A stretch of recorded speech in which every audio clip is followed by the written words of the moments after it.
अस्ति कश्चित वाग्विशेष.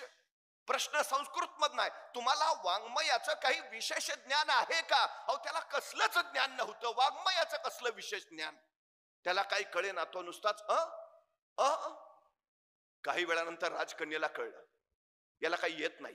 हा मंदबुद्धी आहे, हा अडाणी आहे, हा अज्ञानी आहे, आपली फसवणूक झाली आहे. ती राजकन्या त्याला अद्वा तद्वा बोलायला लागली. तिनं त्याचा प्रचंड अपमान केला. तसा तो गुराख्याचा पोर पेटून उठला आणि राजकन्याला म्हणाला, आता निघतोय, परत येईन ना, विद्वान पंडित म्हणून परत येईन.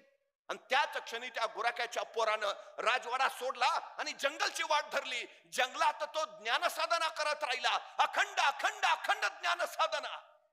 काली मातेच्या मंदिरात ज्ञान साधना केली म्हणून कालिदास झालेला तो गुराख्याचा पोर कवी कुलभूषण महाकवी कालिदास ठरला. गुराख्याचा पोर जर कवी कुलभूषण होत असेल तर या जगात कुणाला कसलीच अडचण नाही.